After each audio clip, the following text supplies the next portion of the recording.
Subscribe करें हमारा YouTube channel, bell icon को क्लिक करना ना भूलें, जिससे आगे आने वाले सभी YouTube अपडेट्स, वीडियोस, नोटिफिकेशंस आपको मिलते रहें। Good morning everyone, welcome to current affairs education. Current affairs education में आज हम चर्चा करेंगे 20 सितंबर के उन तमाम महत्वपूर्ण करंट अफेयर्स की जो एग्जाम पॉइंट ऑफ व्यू से इंपॉर्टेंट है और परीक्षा में पूछे जाने की पूरी संभावना है। चलिए शुरुआत करते हैं अंतिम सेशन के अभ्यास प्रश्न के साथ। बने रहिए मेरे साथ वीडियो के अंत तक, बहुत कुछ आपको सीखने को मिलने वाला है। केवल 10 मिनट आप मेरे साथ बने रहिए। उन 10 मिनट को आपके लिए किस प्रकार से महत्वपूर्ण बनाना है वो कार्य मेरा है। चलिए शुरुआत करते हैं। अंतिम सेशन में हमने आपसे पूछा था अटल बीमित कल्याण योजना जो 1 जुलाई 2020 तक थी, इस योजना का विस्तार कब तक किया गया है? तो इसका सही आंसर है 30 जून 2021। 30 जून 2021। आप में से अधिकतर लोगों ने जवाब इसका नहीं दिया। आप लोगों से निवेदन है कि जो भी प्रश्न पूछे जाते हैं वीडियो के दौरान, इस वीडियो सेशन में जो भी प्रश्न पूछे जाते हैं उनका जवाब आप जरूर दें ताकि आपको अपनी तैयारी का अंदाजा भी हो सके। देखिए यहां पर अटल बीमित कल्याण योजना है, इसके बारे में अभी कोरोना महामारी चल रही है, तो कोरोना महामारी के दौरान जितने भी लोग बेरोजगार हुए हैं वो आर्थिक रूप से तंगी से न जूझें, इसके लिए इस योजना का विस्तार किया गया है।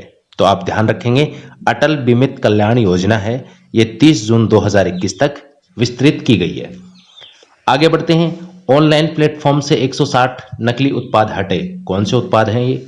देखिए KVIC यानी कि खादी एवं ग्रामोद्योग आयोग द्वारा की गई कार्रवाई। इस कार्रवाई में क्या किया गया अच्छे से समझिएगा, यूपीएससी पॉइंट ऑफ व्यू से भी ये इंपॉर्टेंट टॉपिक है। खादी ब्रांड नाम का दुरुपयोग कर रही हजारों कंपनियां, तो यहां पर इन्हीं के खिलाफ कार्रवाई की है KVIC ने। खादी इंडिया नाम का दुरुपयोग करने वाली कंपनियां अब कानून के दायरे में। यहां पर KVIC ने स्पष्ट किया है कि अगर आप इसी प्रकार से ये सब करते रहे और खादी ब्रांड का दुरुपयोग करते रहे तो हम लीगल कड़ी कार्रवाई करेंगे, हम कड़ी कानूनी कार्रवाई करेंगे और आपको हर्जाना भी उसके लिए भरना पड़ सकता है।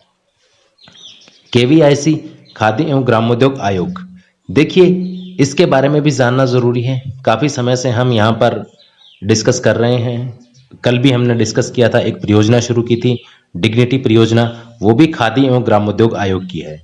तो यहाँ पर देखिए खादी एवं ग्रामोद्योग आयोग के अध्यक्ष हैं विनय कुमार सक्सेना। KVIC की स्थापना कब हुई थी और इसके हेडक्वार्टर कहाँ हैं, ये आप मुझे कमेंट में बताएंगे। ये कमेंट में आप मुझे बताएंगे कि खादी एवं ग्रामोद्योग आयोग की स्थापना कब हुई और इसके हेडक्वार्टर्स कहाँ पे हैं। नेक्स्ट अगले टॉपिक की ओर बढ़ते हैं। वेरी इंपॉर्टेंट, स्टार लगा लेना। हिंदुस्तान ऑर्गेनिक केमिकल्स लिमिटेड यानी कि HOCL क्यों चर्चा में है? HOCL के सभी उत्पादों को BIS प्रमाणन मिल चुका है, यानी इसके जो सभी उत्पाद हैं, सभी प्रोडक्ट्स हैं, उनको BIS ने यहां पर प्रमाण पत्र दिया है। वो सब लीगल हैं और उनके खिलाफ कोई कार्रवाई नहीं होगी। वो पूरी तरह से निर्बाध रूप से देश के अंदर और देश से बाहर सेवाएं प्रदान करने के लिए तत्पर हैं, प्रतिबद्ध हैं। और यहां पर आपको बताना यह है कि BIS की फुल फॉर्म क्या है। BIS की फुल फॉर्म क्या है ये आप मुझे बताएंगे। ये एक स्टैंडर्ड यानी कि मानक जारी करने वाली संस्थान है, इतना मैं आपको बता देता हूं। अब आप मुझे बताएंगे कि BIS क्या है। नेक्स्ट पॉइंट है HOCL का आदर्श वाक्य क्या है? बहुत बार पूछे जाते हैं एग्जाम्स में से। HOCL का आदर्श वाक्य है गुणवत्ता, क्वालिटी। याद रखेंगे, गुणवत्ता। HOCL रसायन उद्योग का सार्वजनिक उपक्रम है। HOCL की उत्पादन इकाई है वो कोच्चि केरल में स्थित है। कहां पे है? कोच्चि केरल में स्थित है। ये क्या काम करती है? देखिए औषधि एवं दवा, रेजिन एवं परत, विरंजक, रबर रसायन, पेंट कीटनाशक आदि उद्योगों के लिए कार्बनिक रसायन उत्पादित करती है HOCL। ठीक है, तो HOCL के बारे में इतना आपको याद रखना है। साथ ही मैं आपको बता दूं कि HOCL का गठन है वो 1960 में किया गया था। कब हुआ था? HOCL का गठन 1960 में किया गया था। नेक्स्ट अपना पॉइंट है विश्व बांस दिवस, साथ में आपको इसके बहुत सारे डिटेल अभी बताने वाला हूं। 18 सितंबर को प्रतिवर्ष विश्व बांस दिवस मनाया जाता है। हाल ही में कच्चे बांस की वस्तुओं पर आयात शुल्क 25% बढ़ाया गया था। यह बहुत ही महत्वपूर्ण कदम था सरकार की ओर से। देखिए, कुछ लोग इसका विरोध कर रहे थे, लेकिन ये किस लिए और किस प्रकार से सही है आपको एक्सप्लेन करके बताता हूं। आयात शुल्क बढ़ाने पर यह होगा कि जो हम बांस आयात करते हैं उस पर रोक लगेगी, और वही करना है बिकॉज देश के अंदर खूब सारा बांस है। कुछ समय पहले अगर मैं बात करूं 2018 के आसपास की, तो उस समय बांस को वृक्ष की श्रेणी से हटाकर घास की श्रेणी में शामिल कर लिया था, ये आपको पता है। तो यहां पर ये इसीलिए किया गया था ताकि बांस की उपलब्धता सुनिश्चित की जा सके। और अभी 25% जो टैक्स आयात इंपोर्ट टैक्स लगाया गया है, बढ़ाया गया है 25%, वो इसीलिए बढ़ाया गया है ताकि हम विदेश पर निर्भर न रहें और देश में जो बांस उत्पन्न होता है, जो उत्पादित होता है, उसी का प्रयोग करें। तो यहां पर घरेलू जो इंडस्ट्रीज हैं उनको काफी बेनिफिट मिलने वाला है। सो ये पॉइंट इंपॉर्टेंट है, याद रखेंगे। ये मैंने आपको पहले बताया भी था, वीडियो में कवर किया था। देखिए, कटरा, जम्मू, सांबा, 3 शहरों के नाम दिए गए हैं। कटरा, जम्मू, सांबा में 3 बांस क्लस्टर विकसित होंगे जहां बांस की टोकरी, अगरबत्ती व बांस चारकोल बनेगा। तो यहां पर ये लोकल प्रोडक्ट्स को बढ़ावा दे रहे हैं, यानी कि vocal for local, this is important. आगे है गन्ना और बांस प्रौद्योगिकी केंद्र जम्मू और कश्मीर सरकार के साथ करेगा तकनीकी समन्वय स्थापित। यानी ये जो बांस क्लस्टर बनाए जाएंगे 3 जम्मू में, तो इसके लिए गन्ना और बांस प्रौद्योगिकी केंद्र है, उसके साथ में जम्मू कश्मीर सरकार है वो तकनीकी समन्वय स्थापित करेगी। तो ये चीजें आपको याद रखनी है विश्व बांस दिवस से संबंधित, और इसके अलावा बांस से संबंधित जो भी बातें आपको बताई गई हैं। नेक्स्ट आगे बढ़ते हैं। एक नाम आता है जॉन टर्नर। कौन थे ये जॉन टर्नर? कनाडा के पूर्व प्रधानमंत्री थे। 19 सितंबर 2020 को इनका निधन हो गया, और इनकी राजनीतिक पार्टी थी लिबरल पार्टी। कौन सी पार्टी थी? Liberal party. कनाडा के 17वें प्रधानमंत्री थे ये, 17th प्रधानमंत्री थे। किसके? कनाडा के। आपको याद रखना है। कमेंट करके मुझे फटाफट आप कनाडा की राजधानी बताइए। प्रधानमंत्री से पहले, यानी जब ये प्रधानमंत्री बने थे उससे पहले ये न्यायाधीश भी रह चुके कनाडा में, और कनाडा में वित्त मंत्री भी ये रह चुके। तो ये चीजें हैं जो आपको याद रखनी है, this is important point. Next आगे बढ़ते हैं। जन औषधि केंद्र। जन औषधि केंद्र क्यों चर्चा में है? देखिए, मार्च 2025 तक 10,500 जन औषधि केंद्र होंगे देश भर में। ये यहां पर केंद्र सरकार ने स्पष्ट किया है कि हम चिकित्सा के क्षेत्र में, औषधि के क्षेत्र में काफी परिवर्तन करने जा रहे हैं, और ये जायज भी है। बिकॉज जैसा कि हम देख रहे हैं, कोविड-19 इस समय महामारी फैली हुई है, तो इस दौरान हमारी कितनी तैयारी थी, हमारा चिकित्सा जो क्षेत्र था वो कितना तैयार था इससे लड़ने के लिए।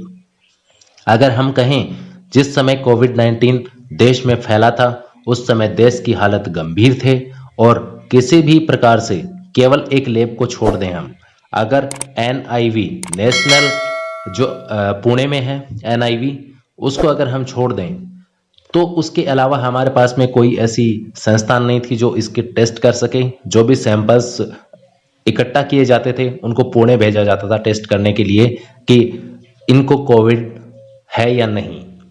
तो इस प्रकार से यहाँ पर चिकित्सा के क्षेत्र में काफी बड़े बड़े बदलाव किए जा रहे हैं, जैसे एम्स वगैरह भी खोले जा रहे हैं, प्राइवेट हॉस्पिटल्स काफी सारे हैं, गवर्नमेंट हॉस्पिटल्स भी काफी सारे हैं, लैब्स की संख्या बढ़ा दी गई है। इसी प्रकार से केवल यहाँ पे कोविड की ही बात नहीं, अगर इस प्रकार की कोई भी महामारी आती है तो उससे निपटने के लिए देश को सक्षम बनाना ही यहाँ पर इसका उद्देश्य है। जन औषधि केंद्र है, ये क्या है? देखिए, प्रत्येक जिले में जन औषधि केंद्र होंगे।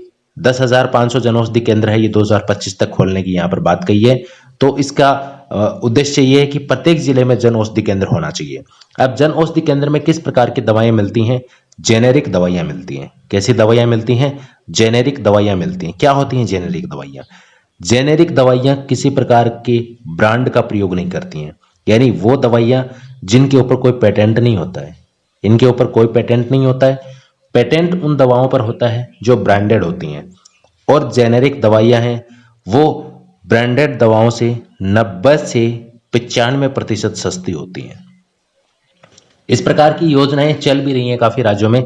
जैसे मैं राजस्थान की अगर बात करूं तो राजस्थान के अंदर जितने भी सरकारी अस्पताल हैं, मेडिकल्स हैं, वहां पे जेनेरिक दवाइयां हैं वही मिलती हैं, फ्री ऑफ कॉस्ट मिलती हैं, फ्री ऑफ कॉस्ट मिलती हैं राजस्थान में। और भी काफी सारे स्टेट हैं ऐसे जिनमें इस प्रकार की सुविधाएं हैं, लेकिन जहां तक मुझे राजस्थान का पता है तो राजस्थान के अंदर जेनेरिक दवाइयां ही दी जाती हैं सरकारी अस्पताल में, वो भी फ्री ऑफ कॉस्ट। जेनेरिक दवाइयां हैं वो काफी सस्ती होती हैं, लेकिन जब इनके साथ में ब्रांड जुड़ जाता है तो इनकी कीमत है वो बहुत ज्यादा बढ़ा दी जाती है। तो ये चीजें आपको ध्यान में रखनी है कि जन औषधि केंद्र में जेनेरिक दवाइयां हैं वो मिलेंगी। इसके अलावा आपको ये भी याद रखना है कि जेनेरिक दवाइयां हैं वो सस्ती दरों पर मिलती हैं। और जन औषधि दिवस, वेरी इंपॉर्टेंट, जन औषधि दिवस है ये 7 मार्च को मनाया जाता है। कब मनाया जाता है? जन औषधि दिवस 7 मार्च को मनाया जाता है। नेक्स्ट आगे हम बात करेंगे एनसीआर क्षेत्र में वायु प्रदूषण के प्रबंधन के लिए पीएमओ के नेतृत्व में पैनल का गठन किया गया है। ठीक है, और इसके नेतृत्वकर्ता होंगे डॉक्टर पीके मिश्रा। डॉक्टर पीके मिश्रा कौन है? ये प्रधानमंत्री के प्रधान सचिव है। कौन है? प्रधानमंत्री के प्रधान सचिव है। देखिए इसकी जरूरत क्यों पड़ी। जैसा कि आपको पता है अभी जब फसल वगैरह कटती है तो हरियाणा है, पंजाब है, उत्तर प्रदेश है और राजस्थान, यानी एनसीआर में जो शामिल स्टेट्स हैं, एनसीआर में शामिल, एनसीआर के यही पास में पड़ते हैं। हरियाणा है, पंजाब है, इसके अलावा उत्तर प्रदेश है, राजस्थान है। तो यहाँ पर क्या होता है, पराली जलाने का एक परंपरा बनी हुई है। पराली जलाते हैं जब फसल कटती है तो यहाँ पर पराली जलाई जाती है। और पराली जलाने से होता क्या है, जितना भी जो पॉल्यूशन होता है, उससे जो धुआं वगैरह निकलता है, उससे जो पॉल्यूशन फैलता है वो सीधे राजधानी पे अटैक करता है। यानी वो राजधानी है नई दिल्ली, उसकी जो हवा है उसको प्रदूषित करता है। तो उसी पर यहाँ पर पाबंदी लगाने के लिए डॉक्टर पीके मिश्रा की अध्यक्षता में, इनके नेतृत्वकर्ता में इस पैनल का गठन किया गया है और ये इसकी समीक्षा करेंगे। नेक्स्ट पॉइंट है अपना, नए संसद भवन का निर्माण है वो रुपए 862 करोड़ में टाटा कंपनी करेगी। ये ठेका किसको मिला है? टाटा कंपनी को मिला है, जो नए संसद भवन का निर्माण करेगी। नए संसद भवन की आकृति है वो त्रिकोणीय होगी। ये आपको याद रखना है, कैसी आकृति होगी? त्रिकोणीय आकृति होगी। आप फोटो में देख भी सकते हैं, नए संसद भवन का एक चित्र आपको दिखाया गया है। इसके वास्तुकार हैं विमल पटेल। कौन है? विमल पटेल इसके वास्तुकार हैं, ये आपको ध्यान में रखना है। इसके साथ ही मैं आपको बता दूं, जो पुराना संसद भवन है ये कब बना था, कब बनना शुरू हुआ था? देखिए 1911 में एक ऐतिहासिक घटना हुई थी भारत के इतिहास में। 1911 में राजधानी को कोलकाता से दिल्ली परिवर्तित किया गया था। जैसे इसकी घोषणा हुई तो संसद भवन का निर्माण शुरू हो गया और 1911 में शुरू हुआ था पुराने संसद भवन का निर्माण और 1927 में वो बनकर तैयार हो गया था। क्या आप मुझे बता सकते हैं पुराना जो संसद भवन जो वर्तमान में चल रहा है उसके वास्तुकार कौन थे? उसके वास्तुकार कौन थे ये आप मुझे कमेंट में बताएंगे। आज के सेशन में इतना ही। चलते चलते आपके लिए एक अभ्यास प्रश्न जिसका जवाब आप कमेंट बॉक्स में जरूर दीजिएगा। इस सेशन का ये प्रैक्टिस क्वेश्चन है जिसका जवाब हम अगले सेशन के साथ में आपको देंगे। आपके लिए प्रैक्टिस क्वेश्चन है, गंगा और ब्रह्मपुत्र के संगम के बाद किस धारा का निर्माण होता है? गंगा और ब्रह्मपुत्र के संगम के बाद किस धारा का निर्माण होता है? ऑप्शन है जमुना, पद्मा, मेघना या सुवर्णा। इसका जवाब लिखिए आप कमेंट बॉक्स में।